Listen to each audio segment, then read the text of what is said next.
ஸ்தோத்திரம் ஆண்டவரே, நன்றியோடு துதிக்கிறோம் எல்லாரும் ஆண்டவரே ஸ்தோத்திரம் பண்ணுவோம். எல்லாரும் கர்த்தர் கொடுத்த நாள் இந்த மாதத்தின் முதல் ஆண்டவரே ஸ்தோத்திரம் ஞாயிற்றுக்கிழமையிலே இந்த மாதத்தின் ஹல்லேலூயா ஸ்தோத்திரம் 2வது மாதம் முதல் நாளிலே ஹல்லேலூயா ஸ்தோத்திரம் ஆண்டவருடைய சமூகத்திலே நாம் கூடி வர கர்த்தர் கிருபை செய்திருக்கிறோம். இந்த வாரத்தின் முதல் நாளிலே ஹல்லேலூயா விசேஷமாய் இந்த ஞாயிற்றுக்கிழமை ஆராதனையிலே கர்த்தரை தொழுது கொள்ள அவரை ஆண்டவரை மகிமைப்படுத்த நாம் கூடி வந்திருக்கிறோம். எல்லா தடைகளை கர்த்தர் மாற்றி போடும்படியா கர்த்தர் நம்முடைய ஜனங்களை கூட்டி சேர்க்கும்படியா தேவ பிரசனம் இந்த நாளில் அளவில்லாமல் ஊற்றும்படியா எல்லாரும் கர்த்தரை நோக்கி பார்ப்போம். ஸ்தோத்திரம் ஆண்டவரே, ஸ்தோத்திரம் ஆண்டவரே. கர்த்தாவே இந்த காலை நேரத்திலே ஆராதனையில உடைய பிரசனம் எங்களை ஆளுகை செய்யட்டும். எல்லா தடைகளை கர்த்தர் மாற்றி போடுங்க. ஆண்டவரே துதிக்கிறோம் ஆண்டவரே, துதிக்கிறோம் ஆண்டவரே. கடந்த நாட்கள் எல்லாம் கண்மணி போல பாதுகாத்து எங்களில் காணப்படுகிற குறைகள், குற்றங்கள், பாவங்கள், அக்கிரமங்கள், மீறுதல்கள் எல்லாவற்றையும் கர்த்தர் ஒரு விசை நீ மன்னிப்பீராக உடைய இரத்தத்தினாலே கழுவியதாக ஆண்டவரே துதிக்கிறோம். தேவ பிரசனம் இந்த காலை நேரத்திலே எங்கள் ஒவ்வொருவரையும் ஆட்கொண்டு நடத்தும்படியாய் நாங்கள் ஜெபிக்கிறோம் ஐயா. ஹல்லேலூயா ஹல்லேலூயா. துதிக்கிறோம் ஆண்டவரே, துதிக்கிறோம் ஆண்டவரே. அப்பா உமக்கு நன்றி செலுத்துகிறோம். இயேசுவே ஸ்தோத்திரம் ஆண்டவரே, உமக்கு நன்றி ராஜா. ஹல்லேலூயா, உமக்கு நன்றி ராஜா. ஸ்தோத்திரம் ஆண்டவரே, உம்மை நன்றியோடு துதிக்கிறோம் ஆண்டவரே. ஹல்லேலூயா. வாரும் தூய ஆவியே, உம் பிரசன்னத்தை வாஞ்சிக்கிறோம்.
பாடலை பாடி ஆண்டவருடைய நாமத்தை உயர்த்தவும். கடந்த மாதங்கள் எல்லாம் கர்த்தர் நம்மை கண்மணி போல பாதுகாத்து இந்த மாதத்திலே கொட்டி சேர்த்திருக்கிறார்.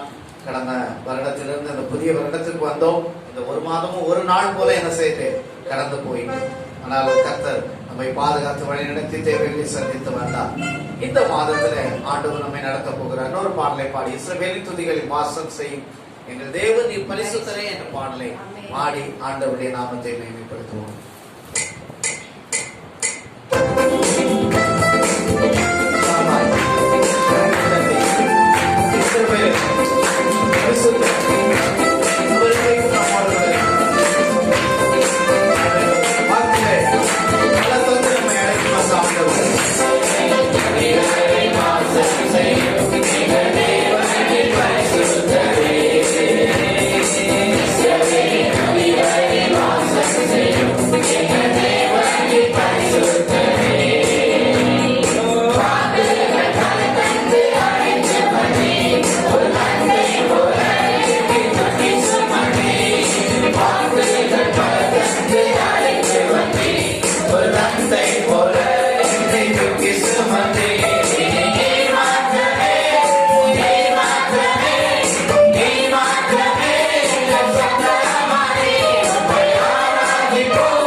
Yeah.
நாமத்தினாலே நமக்கு ஜெயம் உண்டு. ஆண்டவருடைய நாமத்தினாலே நமக்கு வெற்றி உண்டு.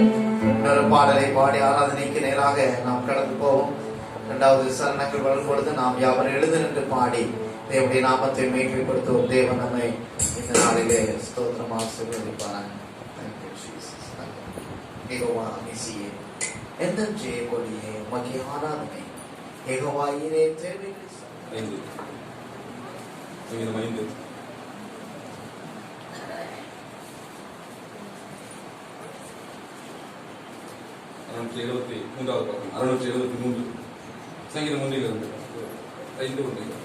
கர்த்தாவின் வார்த்தைகளுக்கு செவிகளும் என் தியானத்தை கவனியும்.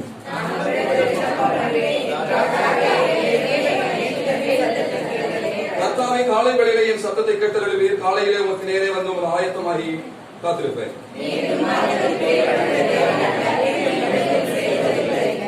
வீம்புக்காரனுடைய கண்களுக்கு முன்பாக நிலைநிற்க மாட்டார்கள். அக்கிரமக்காரர் யாவரையும் நிர்வகிக்கிறேன்.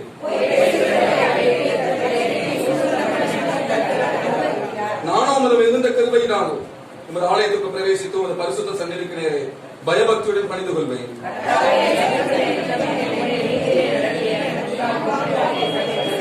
அவர்கள் வாயில் உண்மையில்லை, அவர்கள் உள்ளம் கேடுபாடு உள்ளது. அவர்கள் தொண்டை திறக்கப்பட்ட பிரேதக்குழி.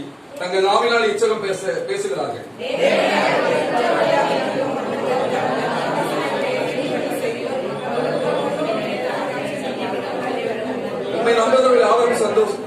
உம்மை நம்புகிறவர்கள் யாரும் சந்தோஷித்து என்னாலும் கம்பீரிப்பார்களாக.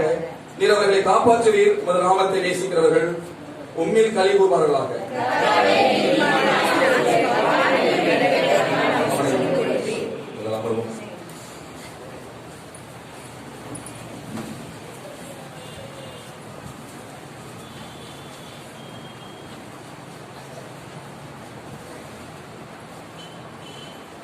இங்கே சங்கீதக்காரனாகிய தாவீது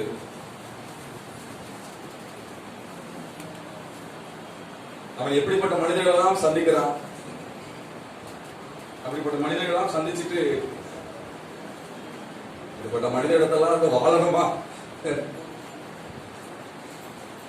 வாழணும், வாழ்ந்து ஆகணும், வாழ்ந்து காண்பிக்கணும். அதற்கு தான் அழைக்கப்பட்டிருக்கிறான். மற்றவர்கள் வாழ முடியாது.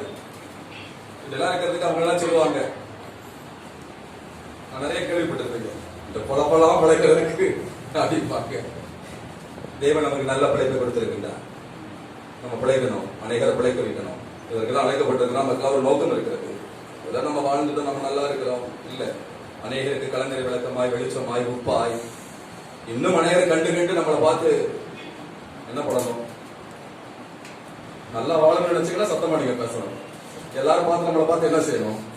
சத்தமா சொல்லு. வந்துருச்சு சத்தமா சொல்ல யாரும் கேட்டுருவோம்? கேட்கட்டும். இல்ல கத்தர் கேட்கத்தால இருக்கிறாரு. நம்மளாம் பேசத்தால பாக்குறாரு. என்ன எடுத்த பிள்ளைகள் தேவனுடைய சமூகத்துல என்னை குறித்து என்னெல்லாம் அவங்களுக்கு குறித்து எல்லாம் பேசுகிறாங்க. நான் கொடுக்கின்ற ஆசீர்வாதத்தை வச்சுக்கிட்டு அவங்க என்ன பேசுறாங்க? மௌனமா இருக்க வேண்டாம். தேவனுடைய சமூகத்தை சொல்லலாம். இன்னும் நம்ம வாழ்றதெல்லாம் பார்த்து எல்லாரும் என்ன செய்யணும்? சத்தமா சொல்லலாம். படணும், பட்டுக்கிட்டு இருக்கிறாங்க. இனியும் படுவாங்க. அவங்க பட்டுக்கொண்டே இருப்பார்கள். நாங்கள் வாழ்ந்து கொண்டே இருப்போம். எங்கள் ஆராதிக்கின்ற கர்த்தர் இப்படித்தான் எங்களை செய்வார், அப்படித்தான் வாழ வைப்பார்.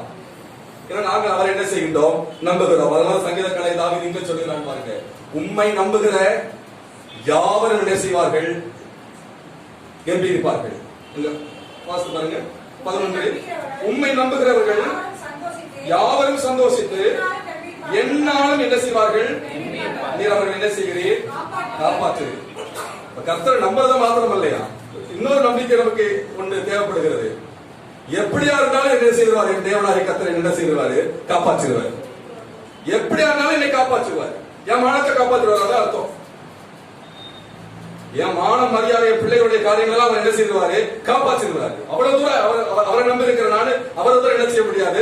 கீழே நான் போயிட முடியாது. அதான் சொல்றா பாருங்க. என்னாலும் அவர்கள் என்ன செய்வார்கள்? என்ன போட்டிருக்கிறது?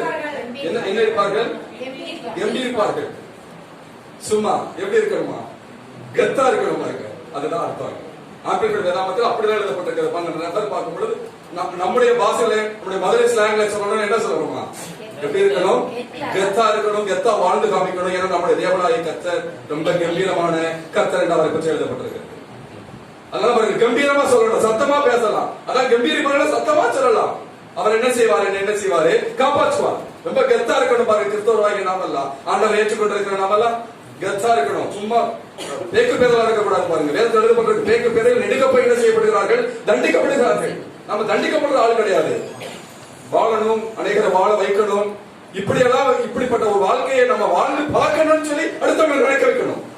நம்ம பிள்ளைகளை பார்த்து இப்படியெல்லாம் இவங்கள மாதிரி வாழணும், இவங்கள மாதிரி ஆராதிக்கணும், இவங்கள நம்ம ஒண்ணும் ஏற்றுக்கணும்னு சொல்ல வேண்டியதில்லை. அவர்களாக என்ன செய்யணும், என்னமா நடக்குது, போறாங்க, நல்லா தான் இருக்கிற மாதிரி இருந்துச்சு, இவங்க பார்த்தா நல்லா இருக்கிற மாதிரி தெரியல, இப்ப பரவாயில்ல, நல்லா இருக்கிற மாதிரி தெரியுது, நல்லா இருக்கிற மாதிரி தெரியுது. நல்லா இருக்கிற மாதிரி தெரியறது மாத்திரமல்ல, நல்லாதான் நாம் என்ன செய்வோம், இருப்போம். ஏனென்றால் நாங்கள் நம்புகிற கர்த்தர். வேதத்தில் எழுதப்பட்டிருக்கிற ஆம்பிளிஃபைட்ல நான் இப்படியாக மொழிபெயர்த்திருக்கேன் பாருங்க. யாரெல்லாம் உன்னை என்ன செய்கிறார்களோ நம்புகிறார்களோ, யாரெல்லாம் உமது கிருபையை, யாரெல்லாம் உமது வார்த்தையை, யாரெல்லாம் நீர் இருக்கிறேன் என்பதை, யாரெல்லாம் உமக்கு பயந்து, யாரெல்லாம் பயபக்தியுடன் நம்மை தொழுது கொள்ள, உம்மை தேட, உம்மை ஆராதிக்க, உமக்கென்று கொடுக்க, உமக்கென்றே ஜீவிக்க, உமது நாமம் மாத்திரமே பிரதானமாக வாழ்க்கையில் நினைக்க இருக்கிறார்களோ அவர்கள் எல்லாம் என்ன செய்கின்றேன், காப்பாற்றுகின்றேன். நானே இந்த பொண்ணு அடிக்கிறது ஜபத்துல நம்ம சபை குறித்து மற்றவங்களை குறித்து ஒரு ஜபம் பண்ணுவா பாருங்க. இந்த வார்த்தையை நான் சொல்லி கொடுத்துருக்கிறேன் அவளுக்கு. அழகா இங்கிலீஷ்ல பண்ணுவா பாருங்க. Take them, bless them, connect them, save them, secure them. அவளா இது எழுதி வச்சுட்டு அவளா சொல்லுவா பாருங்க. எனக்கே புரியாது, ஏதோ சொல்றா, ஏதோ பண்றாங்க. காப்பாற்றுகிற மாத்திரம் அல்ல, அவர்களை பாதுகாக்கின்றேன், சாப்பாடு தருகின்றேன். லாஸ்ட்ல ஒண்ணு சொல்லுவா பாருங்க, thank you Lord, give to wisdom and knowledge, take them அப்படிமா. இது எனக்கே ரொம்ப நாள் தெரியல. அவன் எல்லாமே சொல்றாரு, என்ன ரொம்ப கவனமா இருந்து என்ன பண்றான் அப்படின்னா, அவங்களுக்கு நல்ல ஞானத்தையும் நல்ல அறிவையும் நல்ல புத்தியும் என்ன செய்யுங்க, முதலாவது தாங்க. அதுதான் அவர்கள் என்ன செய்யும், காப்பாற்றுவோம். இதை நானே எடுத்துக்கிட்டேன் பாருங்க. எனக்கே இந்த வெளிப்பாடா இருந்துச்சு, நானே இதை எடுத்துக்கிட்டேன். கர்த்தர் எல்லா பிள்ளைகளையும் கூட கர்த்தர் பேச முடியுமானா பேச முடியும். எல்லாரை குறித்தும் கர்த்தர் ஞானத்தை போதிக்க முடியுமானா அது முடியும். இங்க சங்கீதக்காரன் அதான் சொன்னா பாருங்க. ஏன்னா இங்க ஆடுமே இந்த எழுதுறதுக்கும் இந்த வார்த்தைக்கு நம்புறதுக்கும் சம்பந்தமே இல்லாத ஆள் பாருங்க. இன்னைக்கு நாம கூட அப்படிதான், இப்படி எல்லாம் வாழ்றதுக்கு நமக்கு எல்லாம் தகுதியே இல்லைதான். ஒரு விஷயம் நம்ம திரும்பி பார்க்கும்போது நம்ம நினைக்க வேண்டியது இருக்குது. நான் அடிப்பொருள் சொல்லுவேன் பாருங்க. நானே சில விதத்துல சில காரியங்கள் நான் மறந்துட்டு சில வார்த்தைகளை திட்டிப்படுவேன், பேசிடுவேன், ஒருத்தவங்களை மச்சமா நினைச்சிருவேன். நம்ம அப்படி இருக்கிறோம் அப்படின்ற மாதிரி. அப்படி அல்ல. சொன்ன மாதிரி நாத்துமாவை கர்த்தரை ஸ்தோத்திரி, முழுவதும் பரிசுத்த நாமத்தை ஸ்தோத்திரி, நாத்துமாவை கர்த்தரை ஸ்தோத்திரி, அவரை செய்த சகல நன்மைகளை என்ன செய்யாத, மறக்காத. சில நேரத்துல மறந்துட்டு நம்ம அடுத்தவங்களை பார்க்கும்போது நான் நினைப்பேன், ஆண்டவரே இதே சூழ்நிலை இருந்தா நான் வந்தேன், வந்துட்டு இருக்கிறேன், இந்த சாப்பாடு இல்லாம, இந்த வீடு இல்லாம, இந்த நல்ல துணிமணி இல்லாம, இந்த ஒரு நல்ல தரமான ஒரு நல்ல நாள் பொருட்கள் இல்லாம வீட்டுல இப்படிப்பட்ட சூழ்நிலை இருந்து என்னை வந்து எடுத்து இம்பட்டுமா வார்த்தை என்ன செய்கிறீர், நீ உறுதிப்படுத்துகிறீர். சொன்ன வார்த்தை என்ன செய்கின்றவர், உறுதிப்படுத்துகின்ற கர்த்தர். இப்படிப்பட்ட கர்த்தரை நம்பணும். எப்படிப்பட்ட கர்த்தர், எளியவனையும் சிறியவனையும் குப்பையிலிருந்து புழுதிலிருந்து தூக்கி எடுத்து ராஜாக்களோடு பிரபுக்களோடு என்ன செய்கின்றவர், உட்கார வைக்கின்ற கர்த்தர் என்பதை நான் நம்புறேன். சத்துருக்களுக்கு முன்பாக ஒரு பந்தி ஆயத்தப்படுத்தி என் தலையை எண்ணெயால் அபிஷேகம் பண்ணுகிறவரை நான் நம்புறேன். வெட்கமுண்டான அந்த இடத்திலே புகழ்ச்சி கீர்த்தமாக வைப்பார் என்ற தேவனை நான் நம்புறேன். குறைவுள்ளவன் ஆனாலும் என் தேவன் என்னை கூடவே இருந்து என்ன செய்கின்றவர், வழிநடத்த வேண்டும் நான் நம்புறேன். ஆகாது என்று கல்ல என்னை மூளைக்கல்லாக வீட்டு காக்கிறேன், அதை நம்புறேன் நான். இவங்களால ஒண்ணுமே முடியாது, பிரயோஜனமே இல்லை, இவங்களால அழிவுதான் என்று சொல்வதற்கு முன்பாக என்னை ஆக்கும்படியாக செய்திருக்கின்ற கர்த்தரை நான் நம்புறேன். ஏனென்றால் நீ எல்லாவற்றையும் ஆகும்படி செய்கின்ற கர்த்தர், வல்லமை இருந்த கர்த்தரை, உமது கரத்தை நான் நம்புறேன். அவன் மத்தவன் எப்படி செய்யறான் இல்லையா, அவன் அதான் சொல்றாங்க, நானும் அது சொல்றாங்க, வீம்புக்கார, துன்மார்க்கர், பொய் சொல்றவன், அக்கிரமக்காரர், அவன் வாய சிறந்தான பிரேத குடின்றது. அப்படிப்பட்ட மனிதர்கள் எல்லாம் வாழ்ந்துட்டு இருக்கிறோம். நம்ம இன்னைக்கு வாழ்ந்துட்டு தான் இருக்கிறோம். ஒண்ணு வித்தியாசமான ஒண்ணு பிரசங்கம் கேட்கல, கர்த்தர் வித்தியாசமான நமக்கு ஒண்ணு போதிக்கல.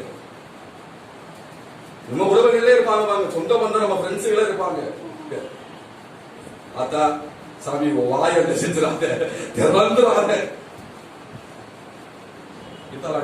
நிறைய கேள்விப்படுவாங்க, எல்லாம் தவித்தாங்க, அங்கதான் இருக்கிறாங்க. நானும் அங்க இருந்து வேணாம் விட்டுட்டு வீடு வாசல விட்டுட்டு நானும் வெளியே வந்தேன். வாய திறந்தாரு, வாய திறந்தாரு. அப்பா நான் உண்மையிலே சொல்கிறேன், சில பேர்லாம் வாய திறந்தாங்கன்னா சரி, சமாதான வார்த்தைகளே வராது, நல்ல வார்த்தைகளே வராது. பாருங்க, ஒரு விசுவாசம் நிறைந்த வார்த்தைகளே வராது. இந்த மாதிரி எல்லா மனிதரும் மத்தியிலும் அவன் இருக்கிறான். ஆனா அவன் கத்தாங்க, நான் அப்படி கிடையாது, நான் அப்படி அல்ல, எல்லாரும் அப்படிப்பட்ட மக்கள் மத்தியில் நான் வாழ்கிறேன். நானோ அப்படி சொல்றாங்க, நானோ அவர்களை போல அல்ல கர்த்தாவே. அவர்கள் சில ரதங்களை குறித்தும் குதிரைகளை குறித்தும் நிலவாட்டுகிறார்கள். நாங்களோ எங்கள் தேவனாகிய கர்த்தரை குறித்து என்ன செய்கிறோம், எங்க பாராட்டுகிறோம். அவர்களும் புரிந்து விடுந்தார்கள். நாங்களோ எழுந்து நிமிர்ந்து என்ன செய்கின்றோம்? நிற்கின்றோம், நிறுத்து கொண்டிருக்கிறோம். இனிமேலும் என்ன செய்வோம்? நிற்போம். நாங்கள் சாகும் வரைக்கும் என்ன செய்வோம்? எழுந்து நிமிர்ந்துதான் நிற்போம். கீழே என்ன செய்ய மாட்டோம்? விழுக மாட்டோம். அப்படியே விழுந்தாலும் எங்களை என்ன செய்கின்றவர்? நீ தூக்கி விடுகின்ற கர்த்தர் எங்கள் மத்தியில் என்ன செய்கின்றீர்? இருக்கின்றீர். உமது ஞானத்தினாலும் உமது அறிவினாலும் இதை என்ன வழிநடத்தும். அர்ப்பணிக்கணும். சும்மா சில ஆசீர்வாதங்கள் வந்துடாது. அவன் சொல்ல பாருங்க, கர்த்தாவே என் சத்துருக்கள் நிமித்தம் நீங்க என்ன செய்யுங்க? நீங்க நடத்துங்க. வாசிங்க. என் சத்துருக்களை நிமித்தம் என்னை உங்களுடைய நீதியில என்ன செய்யுங்க? நடத்துங்க. என் வாழ்க்கையை நீங்க என்ன செய்யுங்க? நடத்துங்க. அதுதான் என் வாழ்க்கையை நீங்க நடத்துங்க. எது நிமித்தம் கேட்டா, கர்த்தாவே என்னுடைய சத்துருக்களை நிமித்தம் உம்முடைய நீதி நிமித்தம். என்ன அவருடைய நீதி நம்மளை குறித்து? அவ்வளவு பெரிய நல்லவங்க இல்ல, அவ்வளவு பெரிய யோக்கியவான்கள், நம்ம அவ்வளவு பெரிய பரிசுத்தவான்கள. அவன் சொல்லிருக்கான், எல்லாரும் இப்படி இருக்கிறான், அதை மாத்திரம் தான் நான் இருக்கிறேன். கொஞ்சம் வித்தியாசம் என்ன? அவன்கிட்ட தேவன் இல்லை, என்னோட தேவன் இருக்கிறான். அவளும் தேவனை ஏற்றுக்கொண்டா நம்மள மாதிரி மாறிடுவாங்க. அதுதான் உண்மை. அவனும் நாளைக்கு மாறி சாத்தியம் குறைந்த பூமியில் இருக்கிறது. எல்லாருக்குமே கர்த்தர் ஆப்பர்ச்சுனிட்டி கொடுத்திருக்காரு. நம்ம பயன்படுத்துகிறோம், அவன் பயன்படுத்தல. அதனாலதான் கர்த்தர் சொல்றாரு, எல்லாருக்காக நீங்க என்ன செய்யுங்க? ஜெபம் பண்ணுங்க. அவனுக்கு அந்த வாய்ப்புகள் இருக்குது. கர்த்தர் இந்த வாய்ப்பை எனக்கு தந்ததற்காக அவனுக்கு நன்றி. இந்த நல்ல வாழ்க்கையை, இந்த நல்ல குடும்பத்தை, நல்ல பிள்ளைகளை நான் வீட்டுல நான் உண்மையிலே நான் சொல்கிறேன். வீட்டுல நான் நல்ல பொருட்களை பார்க்கும்போது நான் ஒவ்வொரு நாள் நினைக்கிறேன், எவ்வளவு வேணும் தகுதியில் ஆண்டவரை எங்களை தகுதிப்படுத்தி, எவ்வளவு வேணும் கர்த்தர் இந்த காரியங்களை அனுமதிக்க எங்களுக்கு தகுதியில். ஒரு ஏசியை பார்க்கும்போது, சோபாவை பார்க்கும்போது, டைனிங் டேபிளை பார்க்கும்போது தகுதியை இல்லாத எங்களை என்ன செய்திருக்கிறீர்? உமது நீதி நிமித்தமாக என்ன செய்கின்றீர்? தகுதிப்படுத்திருக்கிறீர். எங்களால் உண்டானது அல்ல கர்த்தாவே, அது உங்களுடைய நீதினால என்ன செய்தது? உண்டானது கர்த்தாவே. நீதியின் பாதைகளை எங்களை என்ன செய்கின்றவர்? நடத்துகின்ற கர்த்தருக்கு நேராக என் கண்களை ஏறெடுத்திருக்கின்றோம் கர்த்தாவே. என்ன அர்ப்பணிக்கின்றேன், இதை டெடிகேட் பண்ணி இன்னும் நீங்க என்ன நடத்துங்க. இன்னும் அந்த கரையை நடத்தட்டும். நான் நடந்தேன்னா அது சரிப்பட்டு வரல. சில நேரத்துல அது ஃபெயில் ஆகுது. சில காரியங்கள் ஃபெயில் ஆகுது. நீங்க நடத்தினா சிலது பெர்ஃபெக்டா என்ன செய்யும்? இருக்கும்.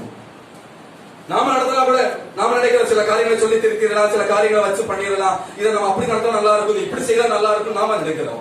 அது சில நேரத்துல அது ஃபெயில் ஆகுது. நமக்கு ஒரு ஏமாற்றம் வந்து விடுகிறது. இங்க ஒண்ணு, ஒவ்வொரு காரியத்தையும் செய்யும் பொழுது பிரியமான சொல்லுகிறேன், நீங்க ஒவ்வொரு காரியத்தையும் செய்யும் பொழுது ஒன்று இல்லை. இன்னைக்கு ஒரு கடை வச்சிருக்காரு, கடையை திறக்க போறாங்க, இல்ல ஒரு வீட்டுக்கு போறோம், இல்ல ஒரு காரியத்துக்காக போறோம், ஏதோ ஒண்ணு செய்யறோம். இப்ப பாஸ்டர் நாளைக்கு சர்ச்சை திறக்க வரணும்னா அங்க மரத்தடிகள் முழங்கால படி ஜோம் அடிச்சு என்ன செய்ய முடியாது, உள்ள வர முடியாது. அந்த வண்டி எடுக்கப்படுது, அங்கிருந்து வரப்படுது. கர்த்தா நீங்க நடத்துங்க, நீங்க நடத்துங்க, நீங்க முன்னாடி போங்க. ஒரு சின்ன ஜபம், சின்ன முதலீடு அவருக்கு காலையில ஜபம் பண்ண பாஸ்டர் அப்படி ஜபம் பண்ண டைம் அவருக்கு தெரியும் இல்லையா? அதை குற்றப்படுத்தல. அவருக்கு எல்லாமே உங்க சூழ்நிலைகள் அவருக்கு தெரியும். நீங்கள் அவர் மாத்தா இருக்கணும். மனிதன் பார்த்தபடியாக நீங்க என்ன செய்யக்கூடாது? வாழவே கூடாது நான் சொல்லுகிறேன். அந்த நிமிடத்துல பார்க்கிறதா உங்களுக்கு வெளியரங்கமா என்ன செய்வார்? பலன் கொடுப்பார். அநேகம் நல்லா இருக்கிறத பார்த்து நினைப்பேன். எல்லாரும் சொல்லுவாங்க, பாத்தீங்களா அவங்க அப்படி வந்து இல்ல, அவங்க ஏதோ கர்த்தருக்கு என்ன செய்கிறாங்க, ஏதோ கர்த்தருக்கு பிரியமான ஒரு வாழ்க்கை என்ன செய்யறாங்க, வாழ்றாங்க. ஒரு சில குறைவுகள் எல்லாத்துக்கும் இருக்கலாம். ஆனால் கர்த்தர் குறைவுகளை பார்க்கிற கர்த்தர் இல்ல, நிறைவாக பார்க்கிற கர்த்தர். நான் சொல்லுவேன், அவங்ககிட்ட இருக்கிற நிறைவா பாருங்க, அவங்ககிட்ட குறைவு என்ன செய்யாதீங்க, பார்க்காதீங்க. உங்க குறைவு ஒருபோதும் நிறைவாகாது. அப்படி கர்த்தர் பார்க்கிற விதமா பாருங்க, நிறைவா பாருங்க. கர்த்தர் இடம் கொள்ளாமல் போக மட்டும் என்ன செய்வார். அதுதான் அவருடைய காரணம். அவருடைய காரியங்கள் தான் பாருங்க பெரியவனாக்கும் என்று எழுதப்பட்டிருக்கிறது. பாருங்க அவருடைய காரியத்துக்கு நாம் எல்லாம் அர்ப்பணிக்க ஒவ்வொரு நாளும் கர்த்தாவுடைய கிருபைக்காக நன்றி. இது சொல்ல முடியாது, காலையில தெரிஞ்சு நம்ம நேரம் ஜோம் பண்ண முடியாது, முழங்கால் போட முடியாது. கர்த்தாவுடைய கிருபைக்காக நன்றி. நீ தந்த பணத்துக்காக நன்றி, இந்த பொருளுக்காக நன்றி, இந்த வீட்டுக்காக நன்றி, இந்த வண்டிக்காக நன்றி, இந்த செல்லுக்காக நன்றி. எத்தனையோ பேர் நான் சொல்லுகிறேன். ஒரு செயின் எடுத்து கழுத்துல போட்டா கூட நினைச்சுக்க பாருங்க, எவ்வளவு வேணும் தகுதி இல்லை, தகுதிப்படுத்திருக்கின்ற. ஒரு பேண்ட் சட்டையை போட்டு எவ்வளவு வேணும் தகுதி இல்லை, கர்த்தாவை தகுதிப்படுத்திருக்கின்ற.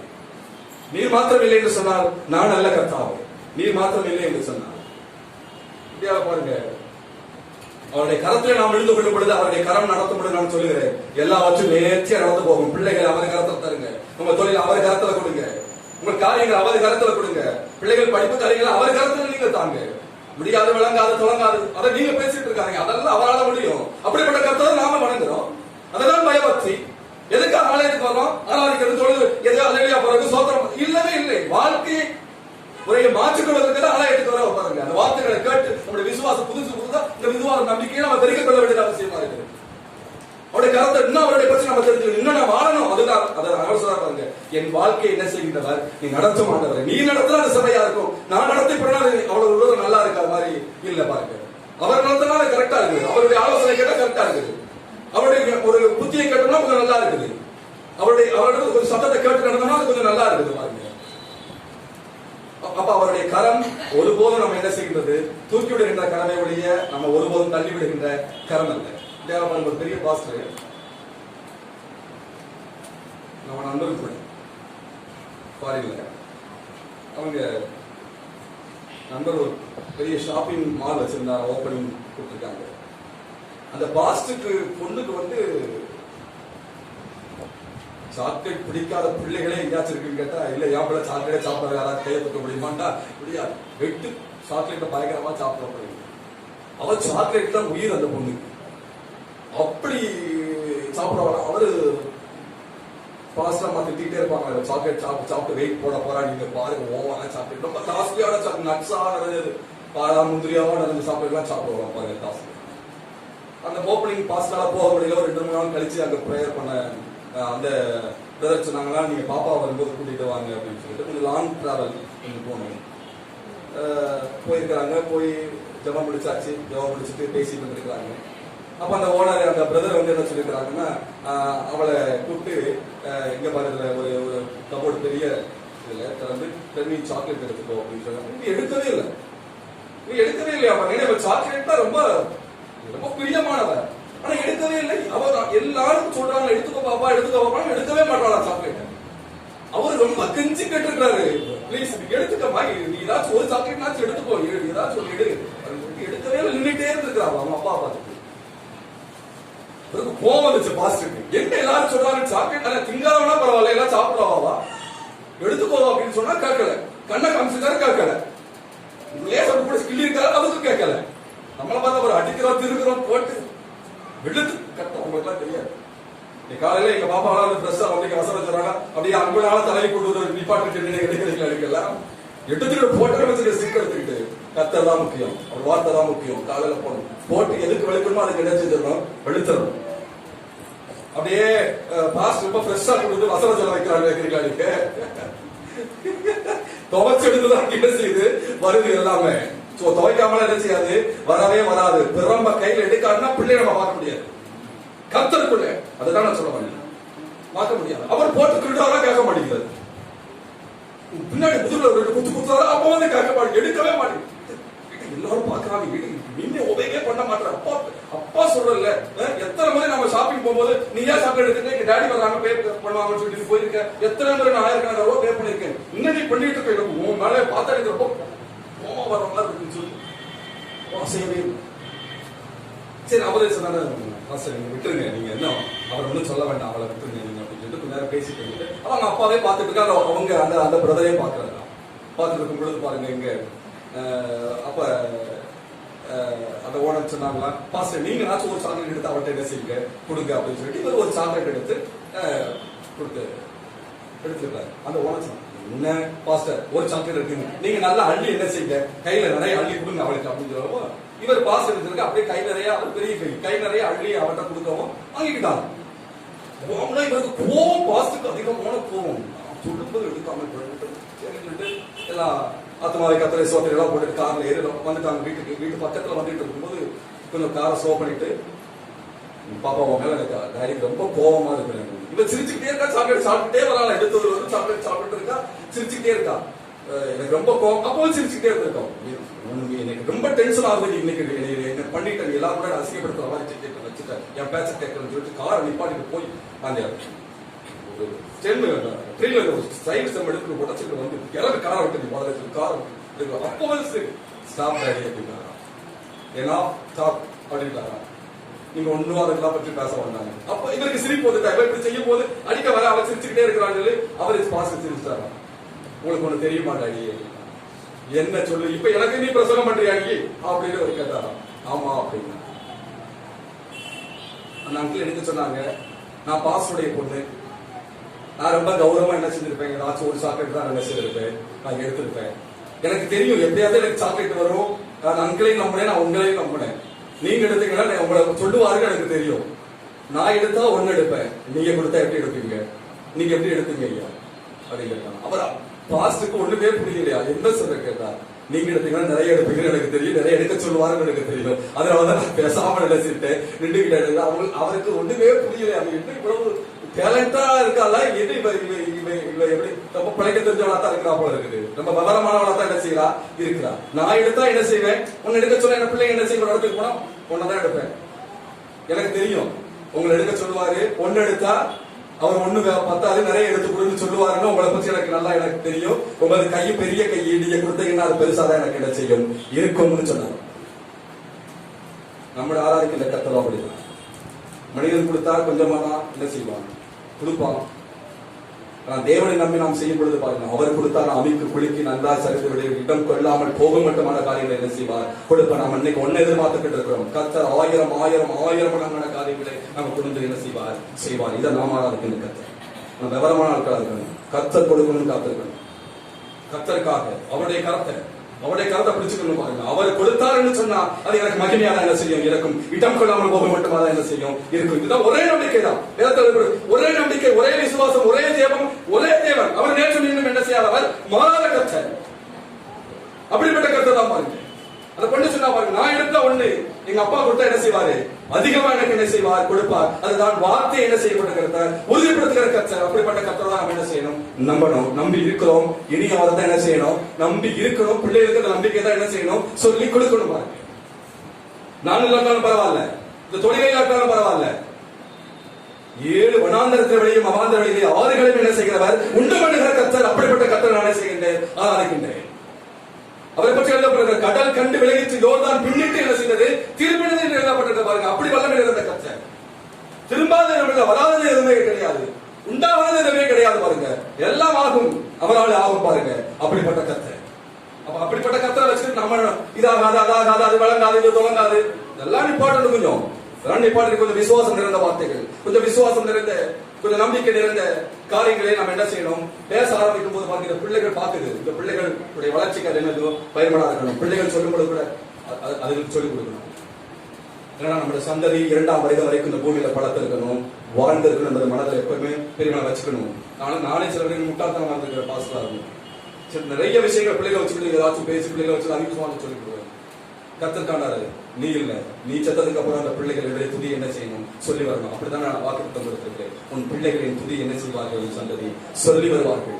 அப்படிப்பட்ட சொல்லக்கூடிய பிள்ளைகளை வளர்க்கக்கூடிய பொறுப்பு உனக்கு அதிகமா இருக்கு.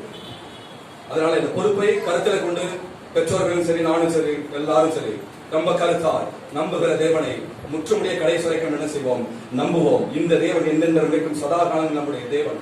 அவருடைய காரணியத்தினால நம்ம என்ன செய்வார், சூழ்ந்து கொள்வார் என்று எழுதப்பட்டிருக்கிறது. அவருடைய காரணியத்தை நம்புவோம். எப்பவுமே அவர் என்ன செய்வார், சூழ்ந்து கொள்வோம். அவர் நம்ம என்ன செய்கின்றவர், முற்றுமுடிய கர்த்தருடைய 2ஆம் வருகை வரைக்கும் நம்முடைய சந்ததியும் என்ன செய்கின்றவர், காப்பாற்றுகின்றவர். அப்படிப்பட்ட கர்த்தரை பற்றிக் கொண்டிருங்கள். நீங்கள் நம்பியிருப்பது அவரால் வரும் கர்த்தர். முடிச்சு பிப்போம். அன்பின் பல்லவ தகப்பனை நீர் பேசின நல்ல வார்த்தைகளுக்காய் நன்றி. சங்கீத பகுதி மூலமா எங்களோட இடைப்பட்டு கர்த்தாவே, இந்த உலகத்திலே பல சூழ்நிலைகளை நாங்கள் நம்பி இருக்கிற ஆண்டவருடைய சூழ்நிலைகள் இருக்கலாம். ஆனால் நாங்கள் நம்பி இருக்கிறது ஒரு நாளிலே மறைந்து போகணும். நீர் எங்களுக்கு நம்பிக்கையாக உண்மையை நாங்கள் நம்பி இருக்கும்போது எங்கள் வாழ்க்கையில நீ கூட இருந்து நடத்துவீர். அப்படியே எங்களுக்கு வாழ்க்கையிலே செய்து நடத்துங்க. தாழ்த்தி அர்ப்பணிக்கிறோம். இயேசு கிறிஸ்துவின் ஜெபிக்கிறோம் சொன்னால பிதாவே. வசனம் சொல்லுகிற நேரம்.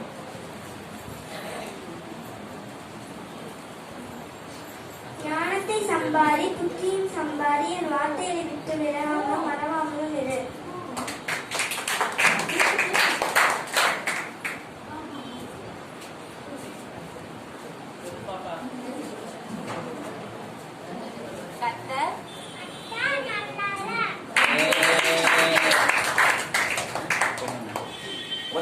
அதிகாரம் 14ஆம் வசனம். Isaiah chapter 41 verse 14.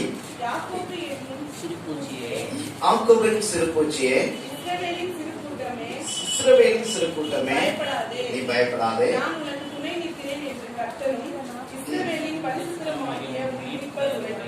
ஆமென். அல்லேலூயா.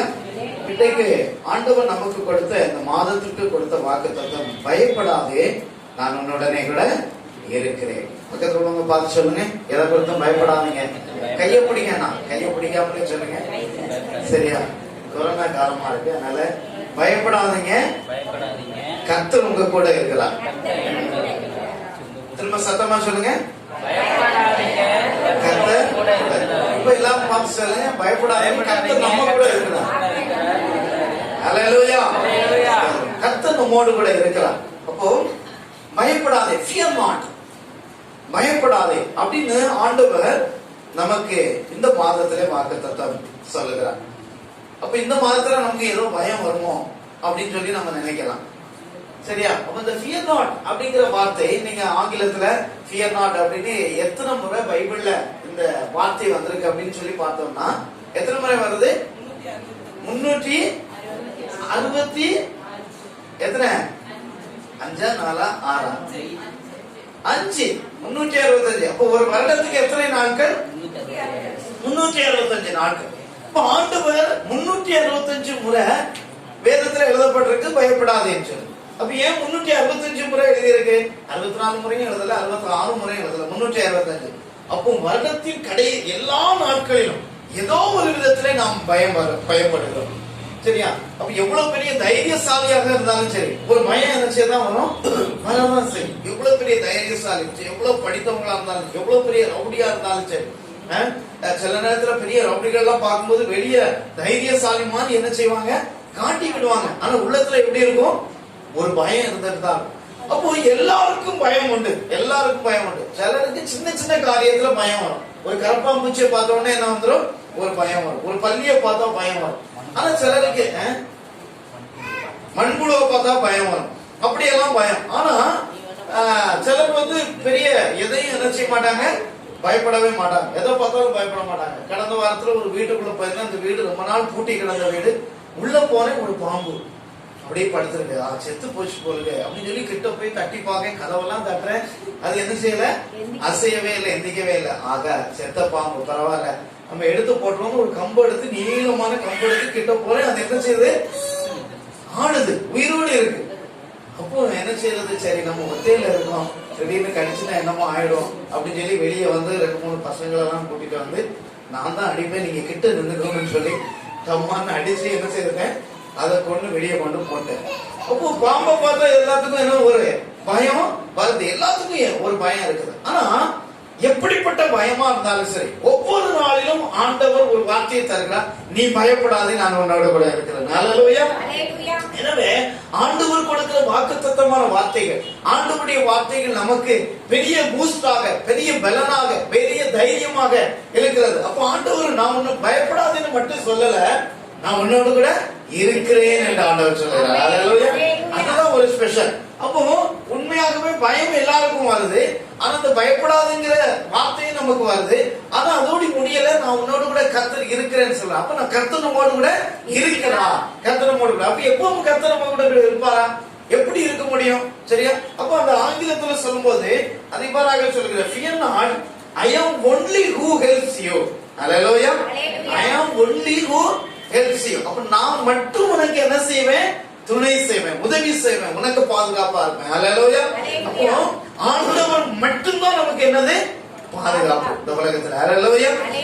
பிள்ளைகள் ஒரு காலம் வரைக்கும் தான் இருப்பாங்க, பெற்றோர்கள் ஒரு காலம் வரைக்கும் தான் இருப்பாங்க, உறவினர்கள் ஒரு காலம் வரைக்கும் தான் இருப்பாங்க, ஒரு சூழ்நிலை வரைக்கும் தான் இருப்பாங்க, நம்ம நம்பி இருக்கிறவர்கள் ஒரு சூழ்நிலை வரைக்கும் தான் இருப்பாங்க. ஆனால் எல்லா காலத்திலும் எல்லா நேரத்திலும் நமக்கு துணையா இருக்கிறது ஆண்டவர் மட்டும்தான். ஹல்லேலூயா. எந்த சூழ்நிலை எங்க இருந்தாலும், எவ்வளவு தூரத்துக்கு நம்ம போனாலும் சரியா, வெளிநாடுகள் எல்லாம் போய் வேலை பார்த்தவங்க நம்ம சர்ச்சில் உண்டு. அப்போ அப்படிப்பட்ட சூழ்நிலை நம்ம ஃபீல் பண்ணியிருப்போம். எல்லாரும் குடும்பத்துல யாரும் இல்லை, எல்லாரும் வெளியூர்ல வெளிநாடுகள்ல இருக்கிறாங்க, தனிமையா இருப்போம், தனிமையான சூழ்நிலை. ஆனா அந்த சூழ்நிலையில எல்லா நேரத்திலும் நமக்கு பாதுகாப்பு, நம்முடைய பயத்தை நீக்குகிறவர் ஆண்டவராகிய இயேசு கிறிஸ்து. ஹல்லேலூயா. பிள்ளைகள் இருக்கிறாங்க, இன்னைக்கு நம்ம கூட அட்டாச்சா இருக்கிறாங்க.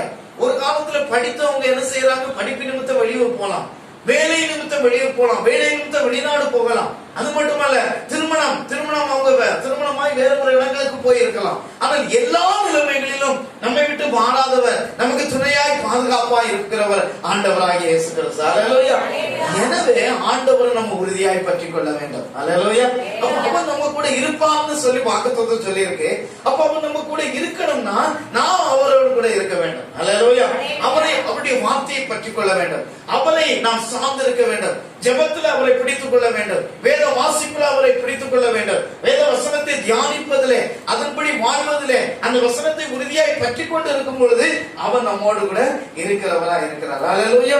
அப்ப பாருங்க, இந்த வாரத்துல நாம் ஏன் பயப்படுகிறோம், ஏன் பயப்படக்கூடாது, ஏன் நம்ம பயப்பட வேண்டாம் அப்படின்னு சொல்லி ஆண்டவர் நமக்கு சொல்லுகிற அந்த வசனங்களை இந்த நாளிலே ஒரு 5 காரியங்களை நாம் வாசிப்போம். முதலாவது வசனம் ஆதியாகமத்தின் புத்தகம் 50ஆம் அதிகாரம் 21வது வசனத்தை ஒருவர் எடுத்து வாசிங்க. ஆதியாகமத்தின் புத்தகம் 50ஆம் அதிகாரம் 20. ஆதலால் பயப்படாதிருங்கள், நான் உங்களையும் உங்கள் குழந்தைகளையும் பராமரிப்பேன் என்று அவர்களுக்கு ஆறுதல் சொல்லி போதும். அப்ப பாருங்க, நான் உங்களையும் உங்கள் குழந்தைகளையும் என்ன செய்வேன்? பராமரிப்பேன். அல்லேலூயா. அப்போ நம்முடைய ஆண்டவர் எப்படிப்பட்டவர் என்றால் நம்மை பராமரிக்கிறவர். அப்ப பராமரிப்பு என்பது கேரிங். சரியா? கேரிங்னு பாக்குறோம். கேரிங்னு சொன்னா ஒரு ஹாஸ்பிட்டல்ல ஒரு நபரை அட்மிட் பண்ணிட்டோம்னா அதை யார் கேர் பண்ணுவாங்க? அந்த டாக்டர், அந்த நர்ஸ் வந்து என்ன செய்வாங்க? கேர் பண்ணுவாங்க. அப்ப கேர் பண்றதுன்னா அவங்களே பார்த்துட்டே இருப்பாங்க. ஆஸ்பத்திரியில பார்க்கும்போது இங்க இருந்து ஒரு 10 பெட் இருக்கும், அந்த பக்கம் 10 பெட் இருக்கும். ஒரு கண்ணாடி ரூம்ல அவங்க இருந்தாலும் எல்லா பேஷண்டையும் வாட்ச் பண்ணிட்டே இருப்பாங்க. ஒவ்வொரு பேஷண்டைய நிலைமை, அவங்களுக்கு எப்படி ட்ரிப் போயிட்டு இருக்கு, என்ன தேவை, சாப்பாட்டுக்கு என்ன கொடுக்கணும், மத்தியானம் என்ன டேப்லெட் கொடுக்கணும், சாயந்தரம் என்ன கொடுக்கணும், சாப்பாட்டுக்கு முன்னாடி என்ன கொடுக்கணும், பின்னாடி கொடுக்கணும், ஒரு கேரிங். அப்ப நம்முடைய ஆண்டவர் நம்மையும் அவர் என்ன செய்கிறார்? பாதுகாக்கிறவராய் இருக்கிறார், நம்மை பராமரிக்கிறவராய் இருக்கிறார். அல்லேலூயா. அப்ப நம்மை பராமரித்து பாதுகாக்கிற கர்த்தர் நம்மோடு கூட உண்டு. அப்ப ஒரு மந்தை இருக்கிறது என்று சொன்னா, அந்த மந்தையில ஒரு ஆடு இருக்குதுன்னு சொன்னா, அந்த ஆடு அந்த மந்தையில நிலைத்திருந்தாதான் அந்த பராமரிப்பு அதுக்கு கிடைக்கும். அப்போ இந்த மேய்ப்பனுடைய பராமரிப்பு எப்போ கிடைக்கும்னா, அந்த ஆடு எங்க இருக்கணும்? அந்த மந்தையில இந்த மேய்ப்பனுக்கு கீழ்ப்படிந்து இருக்கும் பொழுது மட்டும்தான் பராமரிப்பு கிடைக்கும். அந்த ஆடு தப்பி அல்லது வேற இடத்துக்கு போயிட்டு வைங்களேன், நான் என் இஷ்டம் போல நான் பயிரை மேய்வேன், என் இஷ்டம் போல நான் வந்து கிடைத்த சாப்பாடை சாப்பிடுவேன், நான் இஷ்டம் போல நடப்பேன்னு சொன்னா கசாப்புக்கார கையில அது என்ன செய்யும்? மாட்டிவிடும். ஆனா அதே நேரத்துல அந்த ஆடு அந்த மேய்ப்பனின் கீழ் இருக்கும் பொழுது அதுக்கு தேவையான உணவு, தேவையான மாத்திரை, தேவையான மருந்து, அதுக்கு தேவையான ஆரோக்கியம், ஆதாரம் எல்லாமே என்ன செய்யப்படுகிறது? கொடுக்கப்படுகிறது. அப்ப கர்த்தர் நம்மை பராமரிக்கிறவராய் இருக்கிறார். அப்ப பயப்படாதீங்க, கர்த்தர் நம்மை இந்த ஆண்டுல, இந்த மாதத்துல நம்மை பராமரிப்பார். அல்லேலூயா. அப்ப நம்மளை மட்டும் பராமரிக்கிறதுல உங்கள் குழந்தைகளை நான் பராமரிப்பேன் என்று ஆண்டவர் சொல்கிறார். அப்ப குழந்தைகளை குறித்து நம்ம நிறைய நேரங்களில் வேதனைப்படலாம். இன்னைக்கு இந்த லாக்டவுன்ல குழந்தைகளை குறித்து ரொம்ப வேதனையான காரியம். செய்தித்தாள்ல வந்த சில புள்ளி விவரங்கள்லாம் சொல்லுது, எத்தனையோ பிள்ளைகள் கல்யாணம் ஆகாமலே கன்சீவ் ஆயிட்டாங்க. காரணம் என்ன? இந்த லாக்டவுன்ல சும்மா வீட்டுல இருந்ததுனால, தவறான காரியத்தினால இன்னைக்கு எத்தனையோ பிள்ளைகளுடைய வாழ்க்கை இன்னைக்கு சீரழிந்து இருக்கிறதுன்னு சொல்லி புள்ளி விவரம் சொல்லுகிறார். அப்போ ஆண்டவர் நம்மையும் நம்முடைய பிள்ளைகளையும் அவர் பாதுகாக்கிறவராய் இருக்கிறார். வரலையே சொல்லணும். அப்ப நம்ம பாதுகாக்கிறது மட்டும் இல்ல, நம்முடைய பிள்ளைகளையும் ஆண்டவர் பாதுகாக்கிறார். அநேக நேரங்களில் பிள்ளைகளை குறித்து நம்முடைய பெற்றோர்கள் நிறைய கவலைப்படலாம்.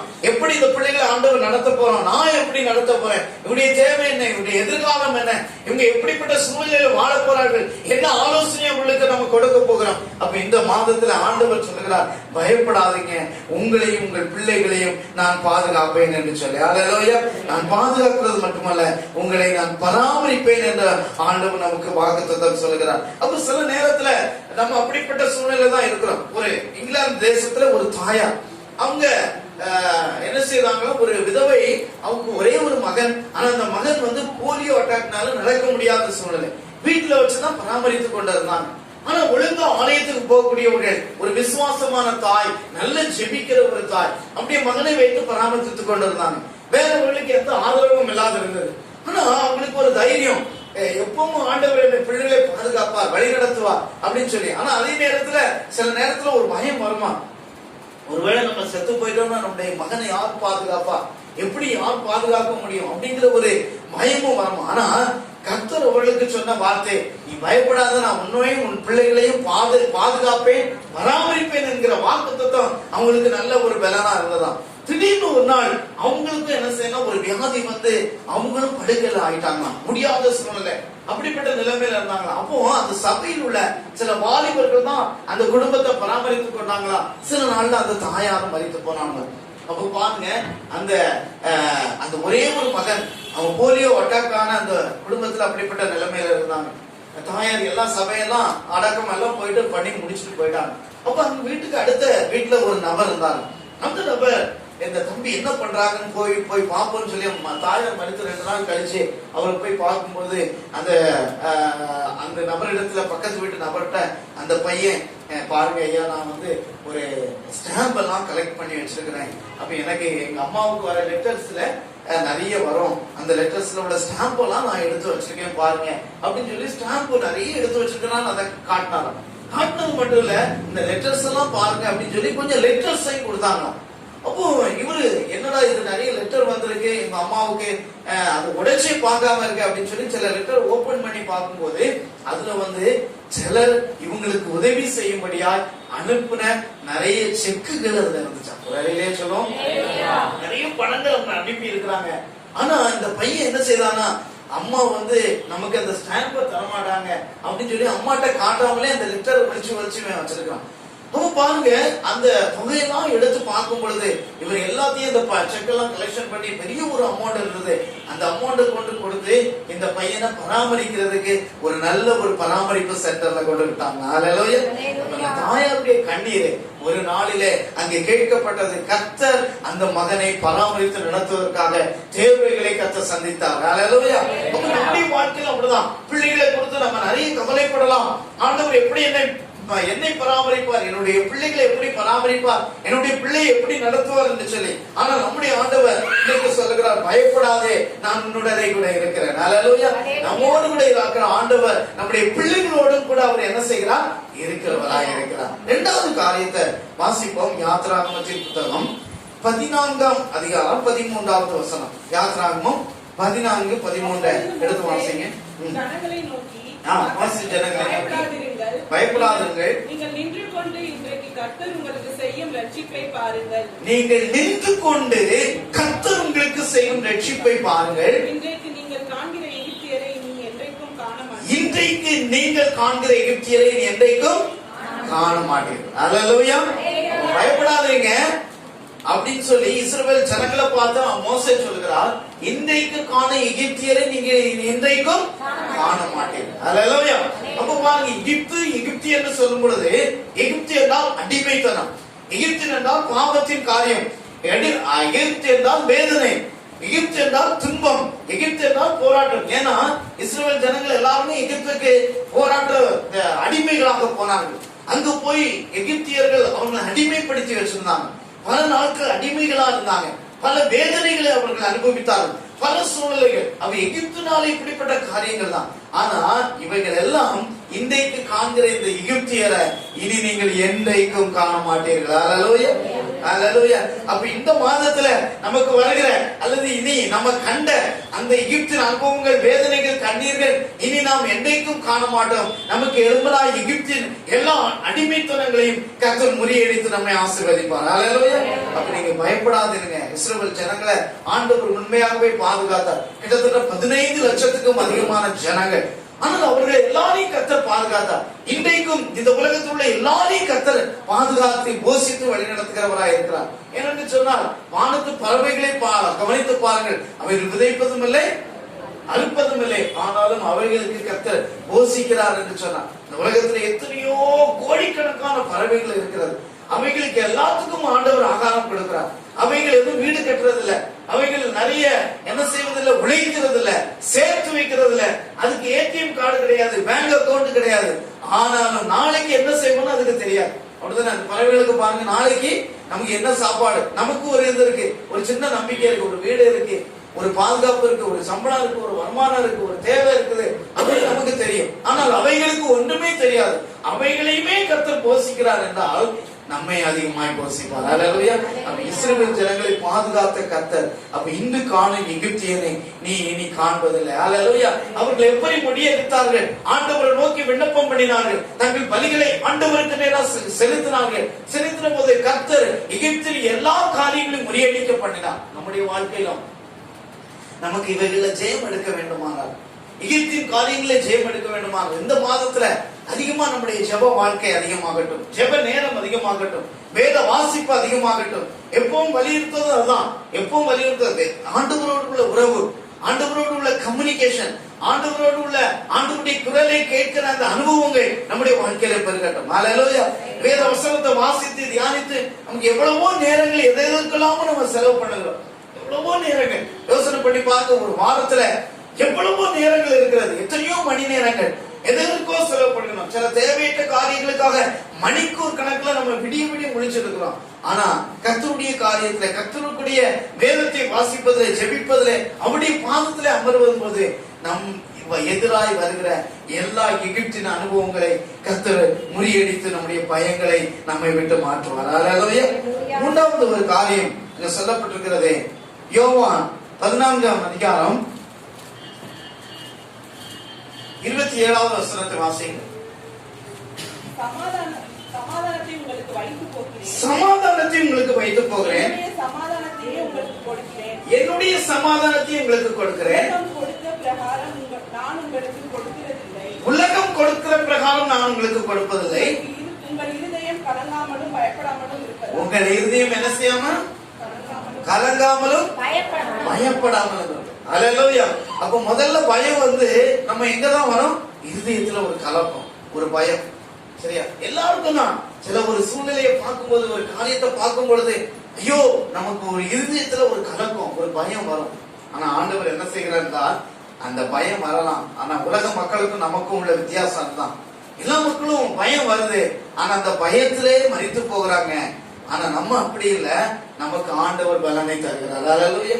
ஒரு வியாதியிலும் சூழ்நிலையிலும் பலகீனத்திலும் மத்தியிலும் கர்த்தர் நமக்கு பலனை தந்து ஆண்டவர் நம்ம பாதுகாக்கிறார். அது மட்டும் இல்ல, ஆண்டவர் தருகிற ஒரு சமாதானம். அப்ப இந்த உலகத்துல இயேசு கிறிஸ்து வந்ததுடைய நோக்கமே சமாதானத்தை வைத்து போக இந்த உலகத்துல வந்தார். ஹல்லேலூயா. அப்ப ஆண்டவர் கொடுக்கிற சமாதானம் அது நிலையானது. ஆண்டவர் கொடுக்கிற சமாதானம், அந்த ஒரு பீஸ், சரியா? அந்த சமாதானம் யாராலும் மனிதராலும் கொடுக்க முடியாது. எந்த சூழ்நிலையும் எவ்வளவு செலவு பண்ணாலும் அந்த சமாதானத்தை நம்ம பெற்றுக்கொள்ள முடியாது. அந்த சமாதானத்தை ஆண்டவர் நமக்கு என்ன செய்கிறார்? தருகிறவராக இருக்கிறார். ஒரு இலையா சொல்லுவோமா? பயப்படாதீங்க, சமாதானத்தை நான் வைத்து போகிறேன். அப்போ அப்படிப்பட்ட ஒரு சமாதானத்தை கர்த்தர் நமக்கு தருகிறவராக இருக்கிறார். அடுத்தது லூக்கா எழுதின சுவிசேஷம் 12ஆம் அதிகாரம் 8வது வசனத்தை வாசிங்களேன். லூக்கா 12:8. நான் உங்களுக்கு சொல்லுகிறேன், மனுஷர் முன்பாக என்னை அறிக்கை பண்ணுகிறவன் எவனோ அவனை மனுஷகுமாரனும் தேவதூதர் முன்பாக அறிக்கை பண்ணுவார். இல்ல 12ஆம் அதிகாரம் 7ஆம் வசனம். லூக்கா 12:7. உங்கள் தலையில் உள்ள மயிரெல்லாம் எண்ணப்பட்டிருக்கிறது, ஆகையால் என்ன செய்யுங்க? பயப்படாதீங்க. பாருங்க, இந்த வசனம் ஒரு சம்பந்தமே இல்லாம இருக்கும். பயப்படாதீங்க அப்படின்னு சொல்றதுக்கு என்ன வார்த்தையை ஆண்டவர் சொல்றாரு? தலையிலெல்லாம் எண்ணப்பட்டிருக்கிறது, அதனால பயம். இப்ப தலையில முடிய எண்ணி வச்சிருந்தா ஏன் நமக்கு பயப்படக்கூடாது? ஏன் பயப்படக்கூடாது? ஒரு சம்பந்தமே இல்லாம இருக்கிற மாதிரி தெரியுதா? தலைமுடியை எண்ணி வச்சிருக்கிறாரா, அதனால பயப்படக்கூடாது. அப்ப பாருங்க, தலைமுடியை எண்ணி வைத்திருக்கிறார் என்றால் ஆண்டவர் அறியாம ஒரு முடி கூட என்ன செய்வதில்லையா? விழுவதில்லை. அப்படின்னா ஆண்டவர் அறியாம நமக்கு ஒன்றும் இந்த உலகத்துல நடப்பதில்லை. ஹல்லேலூயா. அப்ப ஒரு பிரச்சனை, ஒரு சூழ்நிலை வருதுன்னா அது யார் அனுமதிச்சு வருது? ஆண்டவர் அனுமதிச்சுதான் வருது. ஆண்டவர் அனுமதியாம எதுவும் வருவதில்லை. ஏன்னு சொன்னாலும் அந்த வசனம் தொடர்ந்து வாசிங்க. அநேக அடைக்கலாம் குருவிகளை பார்க்கலாம் நீங்கள் விசேஷித்தவர்களாக இருக்கிறீர்கள். ஆமென். ஹல்லேலூயா. அப்ப நம்ம விசேஷமானவர்கள். எனவே நம்ம என்ன செய்யக்கூடாது? பயப்படக்கூடாது. ஹல்லேலூயா. நம்ம எப்படிப்பட்ட பக்கத்துல ஒண்ணு சொல்லுங்க, நீங்க விசேஷமானவர்கள். சரியா? நீங்க விசேஷமானவர்கள். சரியா? அதனால நீங்க என்ன செய்ய வேண்டாம்? பயப்பட வேண்டாம். பயப்பட வேண்டாம். அப்போ உண்மையாகவே நாம் விசேஷமானவர்கள். நாம ஸ்பெஷலா ஆண்டவர் நம்மளை படைத்திருக்கிறார். அநேக படைக்கலாம் குருவிகளை பார்க்கலாம் நாம் விசேஷித்தவர்கள். கடந்த வாரத்துல நான் அங்க அந்த ட்ரிப்பு போயிருக்கும் போது ஒரு வீட்டுல போய் தங்கியிருந்தேன். அப்ப தங்கிட்டு காலையில இருந்துச்சு, அந்த மாடியில தான் நாங்க தங்கி இருந்தோம். அந்த ஜன்னலை திறந்து வைக்கும் போது பக்கத்துல ஒரு வீட்டுல அழகான ஒரு பெரிய கூடு ஒண்ணு வச்சிருந்தாங்க. அப்ப ஏதோ லவ் பேர்ட்ஸ் ஏதோ வளர்க்குறாங்கன்னு பார்த்தோம்னா அதுல ஒரு அழகான ஆஸ்திரேலியன் பேரட். சரியா? ஒரு ஆஸ்திரேலியா நாட்டில் உள்ள ஒரு பேரட் அழகா இருந்துச்சு. அப்ப அந்த பறவை இவ்வளவு பெருசா இருந்துச்சு, கிளி அது அப்படின்னு இருந்துட்டு இருந்துச்சு. திடீர்னு வீட்டுல உள்ளவங்க அதுக்கு பேரை சொல்லி கூப்பிட்ட உடனே அம்மா அம்மா அப்படின்னு சொல்லி அழகா பேசுது. பயங்கரமா பேசுச்சு. அந்த எய்த்து வீட்டுல ஒரு சின்ன பிள்ளை இருந்துச்சு. அந்த பிள்ளை வந்து அது பேரை சொல்லி கொடுத்தோன்னா அக்கா அக்கா வாக்கா வாக்கா அழகா பேசுது. எனக்கு ஆச்சரியமாய் போச்சு, இவ்வளவு அழகா கிளி பேசுமா அப்படின்னு. ரொம்ப நிறைய தேங்க்யூ சொல்லும், வாங்கன்னு சொல்லும், போங்கன்னு சொல்லும், இருங்கன்னு சொல்லும், எல்லாம் நிறைய பேசுது அப்படின்னு சொல்லி சொன்னான். எனக்கு ரொம்ப ஆச்சரியமா இருந்துச்சு. அந்த வீட்டுல நான் கேட்டேன், இந்த பறவை வந்து ஒரு 50,000 இருக்குமா அப்படின்னு சொல்லி கேட்டேன். இல்ல பாஸ்டர், அந்த பறவை வந்து அவங்க துபாயில போய் வாங்கிட்டு வந்தாங்க, அதனுடைய விலை வந்து 18 லட்சம். எவ்வளவா? எனக்கே ஆச்சரியமாயிட்டு. ஒரு நிமிஷம் நின்று சரியா 18 லட்சம் ரூபாய் இருந்ததுன்னா நம்ம என்ன செய்யலாம்? பெரிய சர்ச்சா கட்டிடலாம். ஆனா ஒரு கிளிய 18 லட்சம் ரூபாய் கொடுத்து என்ன செய்யலாம்? அழகா அது பேசுறது எல்லாமே செய்யுது. அப்ப பாருங்க, அப்ப அந்த கிளிக்கு 18 லட்சம் ரூபாய்னா நமக்கு எவ்வளவு மதிப்பு? எவ்வளவு மதிப்பு? பல கோடி. சொல்லுவோம், கோடிக்கணக்கான மதிப்புள்ள நாம இங்க வந்து உட்கார்ந்துருக்கோம். சொல்லலாமா? இந்த உலகத்தின் பார்வையில ஒருவேளை நம்மளை யாரும் மதிக்காம இருக்கலாம். இந்த உலகத்தின் பார்வையில நம்ம யாரும் நேசிக்காம இருக்கலாம். இந்த உலகத்தின் பார்வையில நம்மளை யாரும் கனப்படாம இருக்கலாம். இந்த உலகத்தின் பார்வையில நமக்கு ஒரு பயங்கள், ஒரு சூழ்நிலைகள் வரலாம். ஆனால் ஆண்டவருடைய பார்வையில நாம் எப்படிப்பட்டவர்கள்? விசேஷமானவர்கள். அப்ப நம்ம விசேஷமா இருக்கிறபடினால நம்ம என்ன செய்ய வேண்டியது இல்ல, பயப்பட வேண்டியது. ஏன்னா ஆண்டவருடைய பார்வையில நாம் விசேஷமானவர்கள். ஆண்டவருடைய பார்வையில இந்த உலகத்துல எத்தனையோ தங்கம், வைரம், வெள்ளி, வைடூரியம், இப்படிப்பட்ட எத்தனையோ என்னது அந்த மதிப்புள்ள பொருட்கள் இருந்தாலும் அவைகளை எல்லாவற்றை காட்டிலும் ஆண்டவர் உங்களையும் என்னையும் நேசிக்கிறார். அப்ப நம்மளை பார்த்துதான் சொல்றார். ஏதோ மரங்களை பார்த்தோ பறவைகளை பார்த்தோ நீ பயப்படாதுன்னு சொல்ற.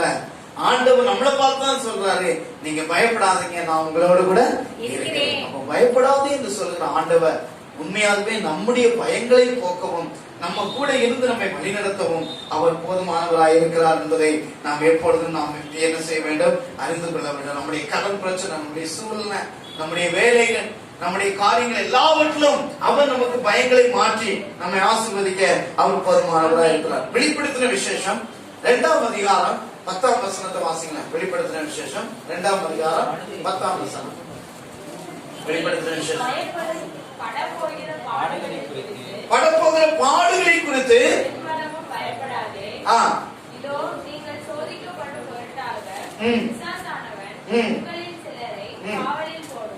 அப்ப பாருங்க, நீங்க என்ன செய்ய படப்போகிற பாடுகளை குறித்து எல்லளவும் என்ன செய்யாதீங்க?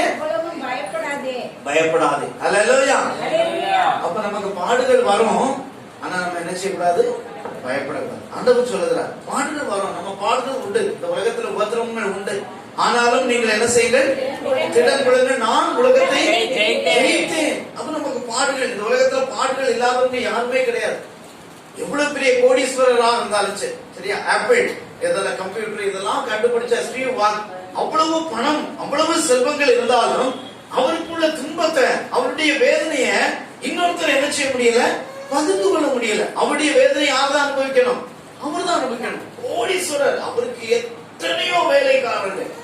ஒரு நாள் கணக்குல தான், நாள் கணக்குலன்னு சொல்ல காட்டிலும் ஒரு மணி நேரத்துக்கு ஒருக்க அவருடைய வருமானத்தை கால்குலேட் பண்ணுவான்.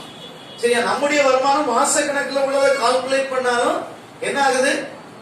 அது 15,000க்கு மேல என்ன செய்ய மாட்டேங்குது? தாண்ட மாட்டேங்குது. ஆனா அவருக்கு ஒரு மணி நேரத்துக்கு கோடிக்கணக்கில் அப்படிப்பட்ட நபர்களாக இருந்தாலும் அப்ப பாருங்க, ஆண்டவர் நமக்கு என்ன செய்கிறார்? பாடுகள் உண்டு, ஆனாலும் அந்த பாடுகள்ல திடன் கொள்ளுங்கள், பயப்படாதீர்கள், நான் உங்களுக்கு என்ன செய்ய உலகத்தை நான் ஜெயித்தேன். அப்போ பயம் காரியங்கள் இருக்கலாம், ஆனால் அந்த பாடுகள்ல நாம தாண்டி வரும் பொழுது கர்த்தர் நமக்கு எதை தருகிறார்? ஜீவ கிரீடத்தை உங்களுக்கு என்ன செய்கிறார்? பாடுகள், வேதனைகள் நமக்கு வந்து ஜீவனை, நன்மையை, ஜீவ கிரீடத்தை நமக்கு கொடுக்கிறது. எனக்கு பாடே வேண்டாம், எனக்கு வேதனையே வேண்டாம், எனக்கு எல்லாம் நன்மையா நடக்கும்னா அது நமக்கு என்ன செய்யாது? அப்படி நடக்காது. அப்ப சில நேரத்துல ஆண்டவர் அனுமதிக்கிற பாடுகள், வேதனைகள் அது நன்மைக்கு தானே தவிர அது நமக்கு தீமைக்கல்ல, நம்மை கர்த்தர் மேன்மையாய் நடத்துவதற்காகவே. இஸ்ரவேல் ஜனங்கள் அங்க என்ன செய்தாங்க? ஆண்டவர் அந்த வனாந்தரத்திலே பாடுகள் வேதனைகள் பட்டாங்க. ஆனால் அவர்கள் பாலும் தேடும் ஓடுகிற கானான் தேசத்திற்கு அவர்களை கொண்டு சேர்க்கும்படியா, ஒரு உயர்ந்த வாழ்க்கையை கொடுக்கும்படியா சில பாடுகள் சில நெருக்கங்கள் இருந்தது. ஆனால் கர்த்தர் மேன்மையான காரியங்களை அவர்களுக்கு கொடுத்து நடத்தினார். அப்ப இந்த உலகத்துல பாடுகள் உண்டு, உபத்திரங்கள் உண்டு, ஆனாலும் திறன் கொள்ளுங்கள் என்று ஆண்டவர் நமக்கு வாக்குத்தத்தம் கொடுத்திருக்கிறார். கடைசியா ஒரு வசனத்தை வாசித்து முடிக்கலாம். யோவான் எழுதின நற்செய்தி நூல் 2ஆம் அதிகாரம் 21வது வசனம். யோவான் 2ஆம் அதிகாரம் 21வது வசனத்தை வாசிங்க. யோவேல் 2:21. தேசமே பயப்படாதே, மகிழ்ந்து மகிழ்ந்து கலிகூரு, கர்த்தர் பெரிய காரியங்களை செய்வார். கர்த்தர் பெரிய காரியங்களை செய்வார். ஹல்லேலூயா. கர்த்தர் நமக்கு பெரிய காரியங்களை செய்வார். எனவே நாம் என்ன செய்ய வேண்டாம்? பயப்பட வேண்டாம். சொல்லுங்க, கர்த்தர் எனக்கு பெரிய காரியங்களை செய்வார். எனவே நான் என்ன செய்வதில்லை? பயப்பட மாட்டேன். ஹல்லேலூயா.